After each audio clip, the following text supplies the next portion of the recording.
okay यहाँ हेर उयो टिप्छु ल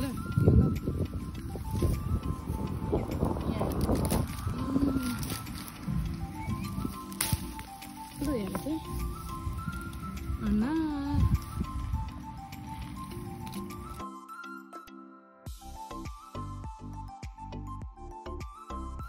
यहाँ चाहिँ हाम्रो उखु छ होइन अब हामी उखु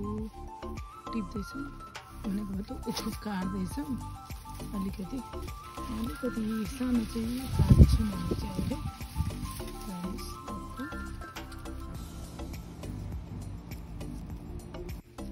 यहाँ चाहिँ फुल छ है अनि यहाँ चाहिँ हाम्रोमा समीको पत्ता छ म समीको पत्ता पनि राख्छु यहाँ चाहिँ समीको पत्ता अनि यहाँनिर चाहिँ केरा छ केराको सानो बिरुवा मसँग अब पूजाहरू के गर्दाखेरि चाहिन्छ भनेर रोपेको छ गमलामा म त्यही युज गर्छु केरा पनि अस्ति भर्खर मैले टिपेको छ केरा पनि छँदैछ अनि केराको बोट यहाँ छ आज चाहिँ अब हामीले फुलपातीको लागि रेडी गर्दैछौँ है त यहाँ चाहिँ हर्दीको बोट छ हर्दी पनि आज हामी युज गर्छौँ हर्दी पनि यो पनि आफ्नै बारीको छ यहाँ चाहिँ मेरोमा बेलको रुख छ अनि यहाँ चाहिँ केरा मैले रोपेको छु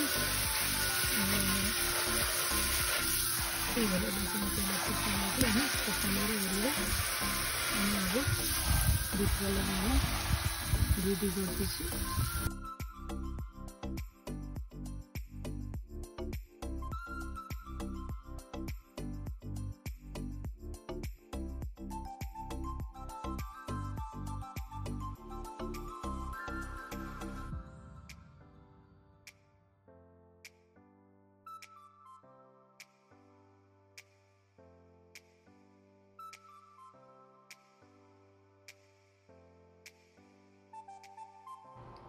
नमस्ते सबैजना साथीहरूलाई आज चाहिँ फुलपातीको दिन होइन फुलपाती भित्राउने जमराहरू राखिसकेपछि चाहिँ अब यो फुलपाती भित्राउनको लागि आफूसँग जे सामानहरू छ त्यही सामानहरू जुन चाहिँ मेरो आफ्नो करेसाको हेर्नुहोस् है त म देखाउँछु ल यो चाहिँ समी नै भन्छ होला आई डोन्ट नो अब ठाउँ अनुसार फरक भन्छ भने चाहिँ मलाई थाहा छैन होइन मैले भनेको नाम गलत पनि हुनसक्छ यो चाहिँ समी अनि यो चाहिँ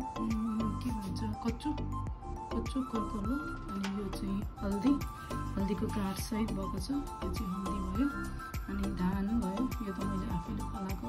आफ्नै बारीमा यो चाहिँ मैले पहिले पोस्ट गरिसकेँ अनार यो चाहिँ अदुवा पनि मैले फलाइसकेको थिएँ अनि यहाँ हेर्नुहोस् है त यो चाहिँ हलेदो हर्दी होइन हर्दी र हलेदोमा फरक हुन्छ है हर्दी चाहिँ यस्तो हुन्छ हलेदो चाहिँ बिचमा यस्तो खालको हुन्छ यो भयो अनि कोला चाहिँ विशेष गरेर दसैँमा हाम्रो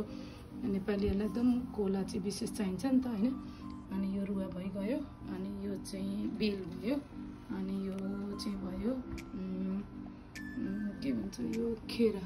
खोलाको चाहिँ बोट जुन चाहिँ अहिले अब भित्र पूजा गर्नको लागि युज गरिन्छ अनि यो चाहिँ उखु